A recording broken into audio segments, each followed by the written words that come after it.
What's happening, everybody? It is Trey here. I'm joined again by my dad, Sean, and today on Reactions to the Classics, we got part 2 of Pink Floyd's The Wall album review. We're just going to get right into it. We have part 1. I'll put that in the description below so you can watch that if you haven't yet. We go over quick facts of the album, set the stage, and then do the first disc. And today we're going to go over disc 2, do our favorite tracks, overall score, all that good stuff. So we start off with Hey You. And this one is sung by Gilmour and Waters. It starts off with Gilmour singing in the first person as Pink, Can You Feel Me?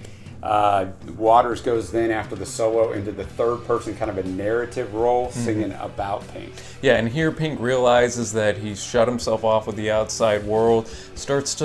The wall was complete at the end of the last side. And starts to realize the mistake that was. Now he's calling out, hey you, but nobody comes to respond to him. And there's a little throwback that I thought was cool to Animals in here, talking about the stone. It says, would you help me carry the stone? I thought this was a very solid way to start off the third side. Yeah, I thought the vocals on this were really good. The more I listened to it, the more I liked it. Brings us to, is there anybody out there? A Gilmour Waters co-written piece. Yeah, and this carries the same theme from Hey You. You start to hear the phrase, is there anybody out there? Very minimalistic, backing there. You have a bass drone synthesizer going in there, and then the second portion just kind of brings it all ahead, climaxes it musically. Yeah, it's a classical guitar solo, and Gilmour actually could not pull this off. He tried and they just brought in a session musician. Works perfectly with the first song, works synergistically. We see here that Pink, at this point in the story, realizes he's made mistakes. Yes. Calling, is there anybody out there? Is anybody gonna come and help him? And apparently there isn't, because he's crying out that way. Yeah, and exactly, but he shut everybody off, so, everybody's left him, and that's really from his own doing. That brings us to Nobody Home, where Pink starts to talk about his lonely life. Trey, all he has is his possessions. And I think a lot of people of wealth eventually come to this point to where they've isolated themselves from everyone, and now all they have is their stuff, and their stuff isn't enough. So Waters said this is how he felt during the 1977 In the Flesh tour, which we mentioned in part 1, and it's actually one of the songs in there.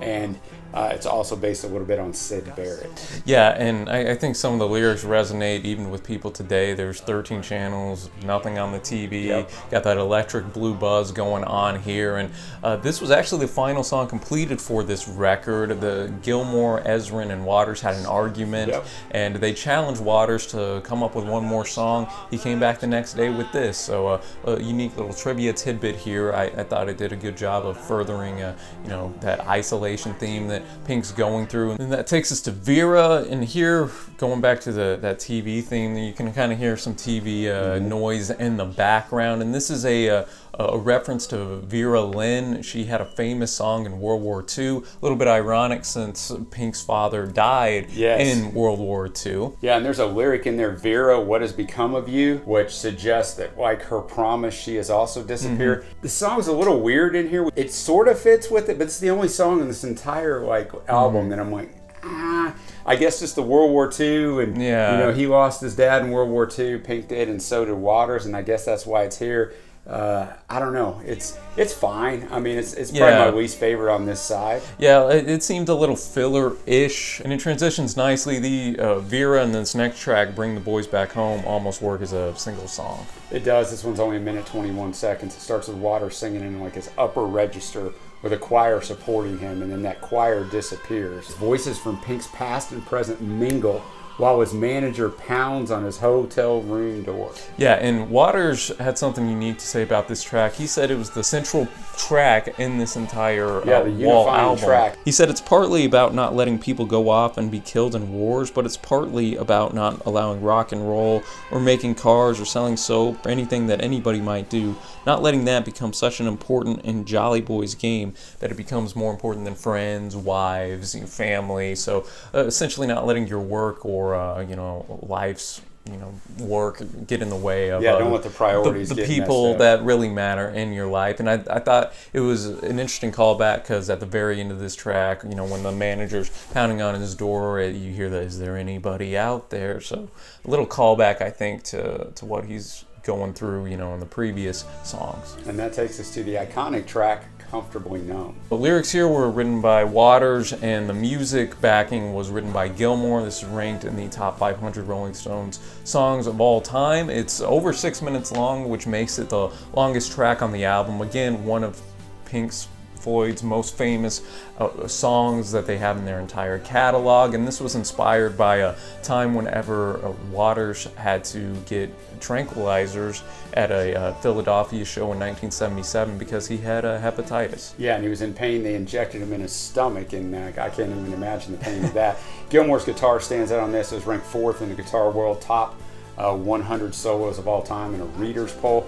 They also disagreed, Waters and Gilmour, on how the style of this song. Waters wanted it more chilled out. Gilmour wanted a more grungy style. Waters wins in the introduction, then they put in Gilmour stuff at the end. It all works, synergistically. One of my favorite Pink songs, probably top 3 in their catalog. Oh, I'd agree. This is definitely one of the best, if not the best songs on this album, for sure.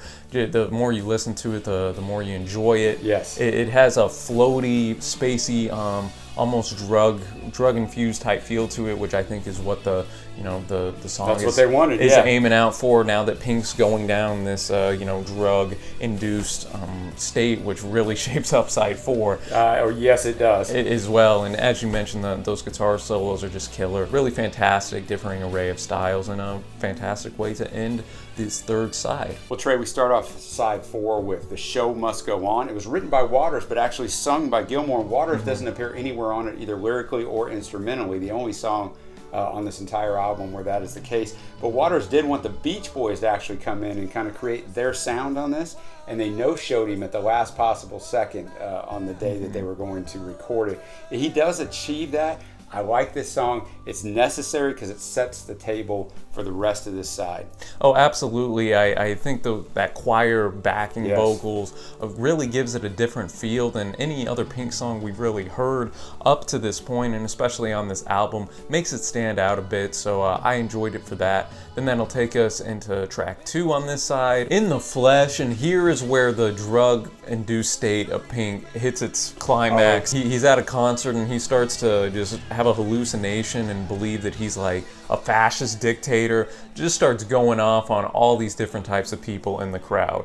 Yeah, he goes off on people and kind of insults their skin color, their sexual identity, says get them all up against the wall. If I had my way, I'd have them all shot. The crowd just starts getting into this frenzy, and it segues into the next song. Obviously, this is where Waters' songwriting just took this unexpected turn into this hallucinating that you're a fascist dictator. Very odd thing. This song is fine. It's got some, now in 2019, well, probably then as well, but it has some insulting words in there, especially about skin color and sexual identity, but he's doing it in the fact that he's in a hallucination and he's crazy. That brings us right into "Run Like Hell." This is one of where Waters wrote the lyrics, Gilmour writes the music. Released as a single, only went to number 53 in the U.S. It's picking right up where the last song left off. He's got the angry mob concert audience going. His lyrics in this song are explicitly threatening, directed at us, the listener, one with a, quote, empty smile and hungry heart, dirty feelings, guilty past. Although the lyric, "You better run like hell," appears twice in the liner notes, it's never actually said in the song, Trey. It just finishes with "You better run" off every verse. The sound effects are used to create a sense of paranoia, and you hear cruel laughter, running footsteps, loud screams. At the end, the crowd's just really in a frenzy, chanting "Hammer, Hammer," which segues into our next track.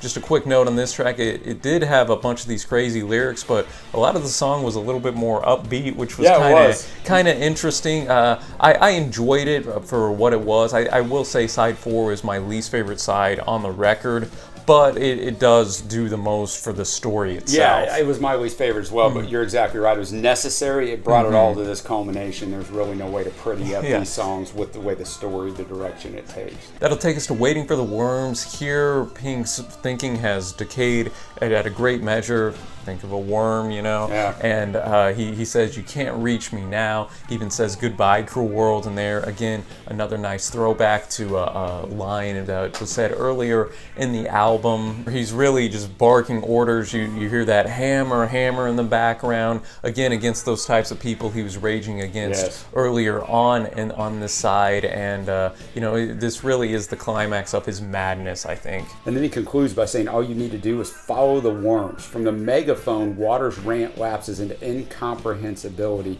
while the music in the crowd's chanting grows louder. Finally, the song just abruptly ends with a shout of "stop," which takes us into the next song, which is only 30 seconds long. Pink is tired of his life as a fascist dictator. He wants that to end, and he puts himself on trial. These two songs kind of work together. Waiting for the worms to me means I think he's kind of waiting to die in some fashion. I think maybe he's already died mentally. These two songs, once again, this side is all about the story, guys. It works musically, it's fine. Lyrically, it's fine. But it has to be here for the story to conclude. Yeah, I'm with you on that. It was interesting, just the soundscape that it made. I really did feel like I was in a crowd and like a mob violence was about to erupt. Yeah, this really does like increase your anxiety. It really puts you in the picture. It's more like being in a movie than listening to an album this side 4. And it really becomes interesting in the trial. Very much so. This is like a rock operetta, which I'm not a huge opera type fan. No, I'm not either. But and usually I would hate a song like this. But so would I. For what it is, and like this is the perfect use, I think, of this style of music. Waters does a ton of different crazy voices and accents, from Scottish to Upper Britain. All the people from Pink's live come back into play here. You have the schoolmaster who's like, "I told you would never amount to anything." The mother comes in, the wife comes in, which is interesting, and then you have the worm who is like the judge. Yeah, basically, Trey, this song, The Trial, is the fulcrum on which Pink's mental state balances. Could go either way. He's charged with showing feelings of an almost human nature. This means Pink has committed the crime against himself by actually attempting to interact with his fellow human beings, defying his mission towards self-isolation that's defined much of his life, quote, building that wall. And as you already mentioned, all the characters in his life come in. Interestingly enough, this song and then the song right after, the final song, Outside the Wall, were the only songs told from an outsider's perspective. At the very end, we hear a smashing and a tear down the wall, letting us know that the wall has fallen. Yeah, and I think that's interesting because you can either take that like, the worm brought that upon him, but that also could be liberating because the wall is now down around him. That's kind of what I take it as. And he as. could let people in as opposed to it being torn down because he didn't want it to. So, there's a couple different things. Sometimes the stuff we don't want to happen, that happens to us. In Pink's case, the tearing down the wall is the best thing for us. Exactly. And so I think that's what we see here. And then we go to Outside the Wall, which is the final track. But doesn't end the story. Really, the previous track, The Trial, ends the story. So it's an interesting thing to throw on as the last track. Yeah, we don't know exactly what happens to Pink after the wall tears down. So I enjoy it when music kind of leaves the audience to interpret what they want here. And this song warns of building up walls around you because eventually you're going to block people out, and people are just going to leave you alone whenever you push them away, essentially. So I thought it brought the album, to a great close, a great final message, a warning to the, listener themselves. Don't do what Pink did. Yeah, don't do what Pink did. Exactly. So we're going to now move on to our favorite tracks from both discs. For me, it'd have to be Another Brick in the Wall Part 2. Yes. I know that's not going out on a limb. Comfortably Numb. Yes. I also enjoyed The Thin Ice, actually. A little underrated there. Yeah, I'm going to go with the two mega hits, but I mean, they're mega Mother. hits. And Mother, yeah. So I go with Mother, Comfortably Numb, and Another Brick in the Wall Part 2. And that brings us to our overall score. There's tons of stuff on this record, Trey, we couldn't get to. Tons of research I did. It's available for our Patreon members, but this time it's available for everybody because we're giving this one away for free on Digging Deeper. Make sure you check that out because there's a lot of cool stuff that we can't even get into. For me, this is a movie and an album, okay? Yeah. And it took a long time to grow on me, as some of Pink's stuff does, but this really did. Side 1 is tremendous. Side 2 is awfully good. For me, I'm going to give it a 9.0 because I think there's some songs you can pull out and actually listen to on their own. That's not always the case with Pink, but your best bet, even though this thing is an hour and 20 minutes, is to listen to it in its totality several times with headphones. Oh, absolutely. Pick up those nuances, man. This is an experience through music, and I do like your metaphor too. It is like a film through sound, essentially, and I really enjoyed this. I know some people think it's their best album, others can't stand it. Sure, some might say it's a little overindulgent or pretentious or this and that, but I do think the themes in here are something that everybody can relate to, at least in some sense, so I give Waters credit there, and for me, it's going to settle in at a very solid 9.0 out of 10. I will put Dark Side and Wish You Were Here above it. It's still a fantastic record, in its own right. So I enjoyed this one for sure. And let us know in the comments below what you think of The Wall. What is your favorite track? Where would you put it in a ranking of their catalog? And Dad, as always, really appreciate the research. Yeah. I know this one was an undertaking. Yeah, it was, but I enjoyed it. We wanted to really just paint a good picture. And understand it. Yeah, exactly, because since it is such a concept record, if you enjoyed this, please hit that big red subscribe button.